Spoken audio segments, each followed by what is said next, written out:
Hello po, good morning. Magkape po tayo. Nabisan ko na si Arin. Si Ayman naman nakaalis na. Tapos chinik ko yung homework ni Arin. Sabi niya sa akin, tapos na daw yung homework niya. Hindi ko na rin na-chinik kasi si Arin pag nagsabi siyang tapos na talaga yung ginagawa niya na yan. May isa pa pala, may ano yung Nepali. May Nepali pa siyang homework. 2. So nagsusulat pa siya ngayon. So okay lang. Kasi yan yung kape natin. And then, nagluto ako nito. Ano tawag dito? Puri ba yung pangalan nito? Dito? Oo, puri. Puri siguro, oo. Kain tayo. So, nagluto ako ng ilang peraso lang. Dala ni Ayman 4. Dito, may 4 din. So, 8. Nakakain na si Arin ng isa. Nilakihan ko talaga yung pagluto nito. Yung pagbilog ba? Diba yung ginagawa nila dito na luto is parang maliit lang na bilog. Sa akin, nilakihan ko talaga. At saka, may natirang manok kagabi, diba? So, yun yun. Hinaluan ko rin ng sitaw. Hindi ko na hinaluan ng patatas. Hinaluan ko rin ng sitaw. Kasi paborito naman ni Ayman yung sitaw at saka ni Arin. Nagdala si Ayman ng ano. Konti lang yung pinalagay niya ng manok. Siguro mga 3 piraso lang yun. Tapos, sitaw, tapos sabaw. Paborito ni Ayman yung ganito. Yung gusto-gusto niya. Kain po tayo. Hoy!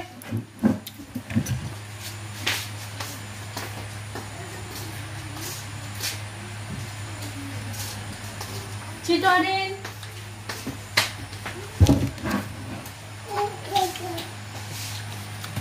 Very good.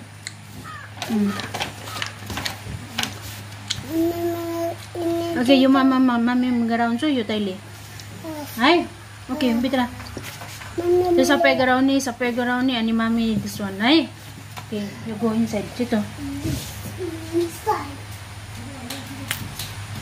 May, ano siya, may 2 siyang Nepali na hindi niya alam. 2 linya lang ba? Ay, nakabili, i-share ko lang pala sa inyo, nakabili rin pala ako ng notebook. Ng, ano, ng 2 lines at 4 lines. Kumbaga, yung 4 lines, 12 pieces din yung binili ko. Tapos, yung 2 lines din is 12 pieces din. Pieces ba or piece? 12 pieces. 12 piece. Pakita ko sa inyo.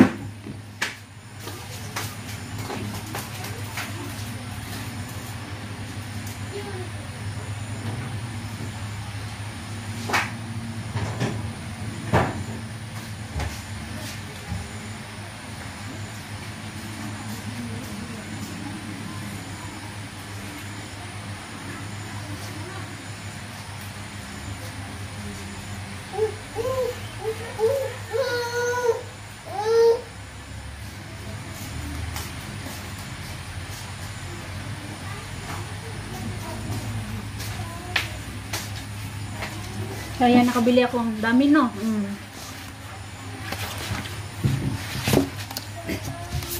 Kapagkita sa inyo. Ayan. 4 lines. And then, tag 20 yung isa niya. Pag bibili ka ng 12, is may free siyang 2. Ay, di, kumbaga, kumbaga yung dito, ay, 1 dosena yung bibilin mo is maka-free ka ng 2 kumbaga ba? Ay hindi oy. Pag bibili ka ng 10 may free 2. Yun ba yun? Naglibog na ko. So ito. This. 12 yung binili ko ng ganito. Tapos same din ito. Chito. Ayan. 12 din yung binili ko. So, sinadya ko ng damihan ito kasi di ko alam kung kailan ako ulit makabili. Parang nagtambay na lang ako dito. Lapis lang yung hindi ko nabili. Yung ano naman, yung eraser, meron naman yung galing sa Japan. So, nagpapasalamat ako ulit, Sisi. Meron pa naman yun, kaya yun yung ginagamit nila. Matagal din yung maubos, oy. Tapos, ayan, tignan niya. Nabili ko to dahil sa sahod ko. Thank you so much po sa inyong lahat. Thank you, tita. Thank you, tita. Thank you. Thank you, everyone. Thank you, everyone.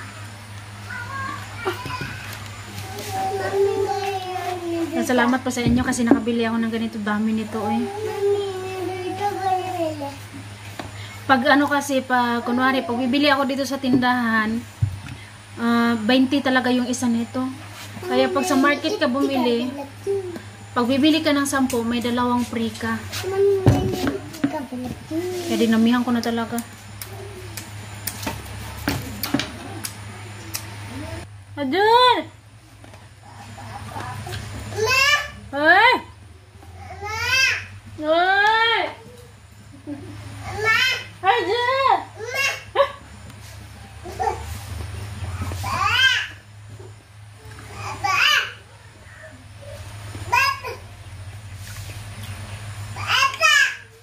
Tayo na, Papa. Uy!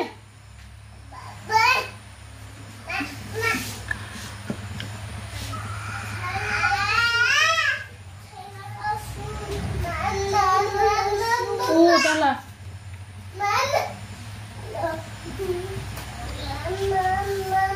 Ano lang to siya ha? Harina. Kaya mas maganda talaga pag may stock ang harina. At saka mantika. Ito parang piniprito ito gamit ng mantika. Masarap siya kung lutuin mo siya ng medyo brown na ganito. Napaka-crunchy niya. Sarap niya. Mas gusto ko yung maging brown siya kaysa naman yung puti talaga yung ano nila rito ba. Hindi naman siya as in puti yung ganito lang. Talaga. Sudah tapi ini sampai menggardino kini. Jola marak dito. Oy. Dito ilis bansi ang sa dito. Mami, ating Oy. Ada di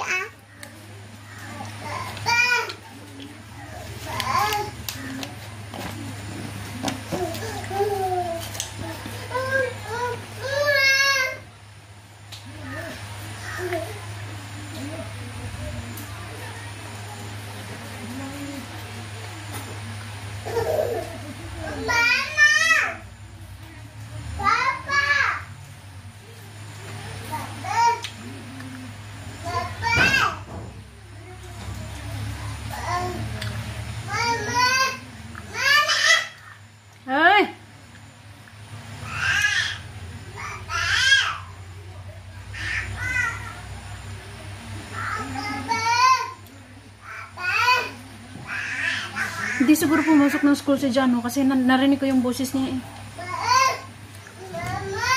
Hoy! Ramri hair, uta-utay din, tukil na kinli. Hoy! Yung pumunta dito kagabi, yung nagsabi na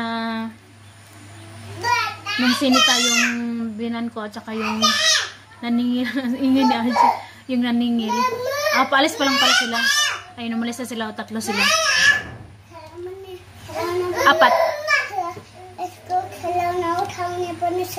4 sila. Yung anak ni auntie at saka yung si Jano at saka yung nag-aalaga kay RG and then yung isang batang lalaki doon sa may itaas. Tapos, tawag dito. Yung pumunta dito kagabi na yung nagsita sa kanila is yung nanay, yung mama ni Jano ba? Yung nag-alaga kay Arin nung maliit pa si Arin. At saka medyo tawag dito naingayan siguro siya kasi yung bahay namin magkalapit lang diba? Tapos ang lalakas ng boses nila na nagano talaga sila nagsagutan. Kasi yung sinasabi ko, kaya sila nagsagutan kasi yung sinisingil nung naniningil is ganito daw, kulang niya is ganito. Tapos umangal itong biyanan ko kasi daw hindi daw ito yung kulang niya. Parang bakit medyo na malumaki yung kulang niya, yung ganoon. So kaya pinagtanggol nila yung isa't isa, yung nagsagutan. Okay, laga. Nagsagutan tapos hindi na siguro nakaano si auntie yung nanay ni Jano. Hindi na nakapigil. Pumunta na rin siya dito, sinita niya na, siya na yung sumita. sinabihan na kung mag-away daw sila doon daw sila sa bahay ng biyanan ko. Tapos yung biyanan ko naman, sabi niya naman, bahay niya din daw to. Tapos, auntie, sumagot naman siya ng, ng bahay to ng manugang mo, hindi mo ito bahay.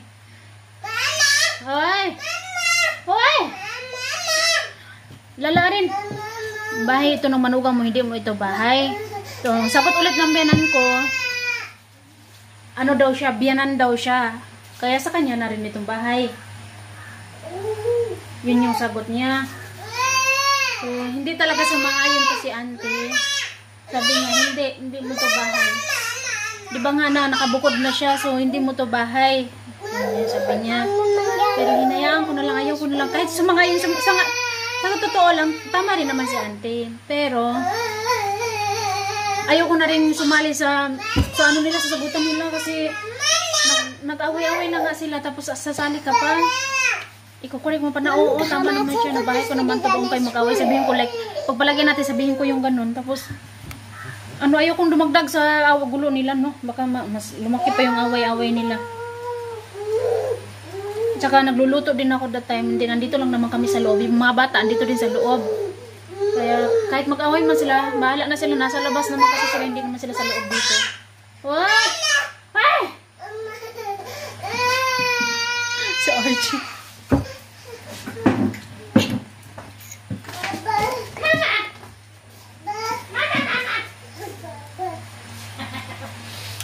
Ingay sa akong anak. Sikat rambut. Mama! Ha? Kaisugog na sa akong anak. Kaisugog na sa akong anak. Class open.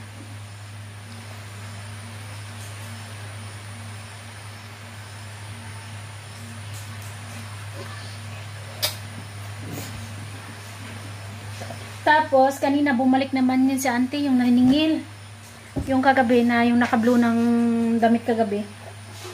Bumalik na naman siya dito kasi sinabihan siya ng biyanan ko na umaga daw, pumunta siya dito ng umaga. Wala yung biyanan ko dito. Nasa sa city. Tapos, hindi siya uwi, hindi siya kakain dito ngayon. Kumbaga, mamayang gabi na siya kakain. Kasi late daw siya makauwi. Style ko ngayon, tuwing pupunta siya sa city, tinatanong ko na kaagad yan kung dito ba siya kakain. Kasi kung dito siya kakain, talagang magluluto ako. Pero kung hindi siya dito kakain, kami naman kasi na mga bata, okay lang sa amin kahit makumaan kami na yung fried rice, yung ganun. Saka yung biyanan ko, hindi naman kasi dan kumakain nga, diba? Yung pag magbabaon si Irene, sa Emma ng kanin, magluluto ako ng kanin at saka pang-ulam namin. Parang yung sakto lang talaga sa amin ba, yung hindi ko isasali sa pagluto yung biyanan ko kasi hindi nga siya uuwi. So, tinanong ko siya kagabi na kung uuwi ba siya dito. Hindi daw. So, kaya ang ginawa ko, si Ayman dahil gusto niya ng tinapay, kaya nagluto tayo ng tinapay. Lulutuin ko sana kanin, konting isang basong kanin. Magluto ako ng isang baso lang ba para sakto lang sa amin. Tapos kasi pag andito yung biyanan ko, pag dito siya kumakain, 2 baso yung niluluto ko. Dahil hindi siya uuwi, kaya nagluto ako hindi na ako nagluto ng kanin. Ito na yung niluto ko, ito na lang yung kinain namin. Busog na to tapos may ulam. Makakabusog na to, makakasog na to sa niyo.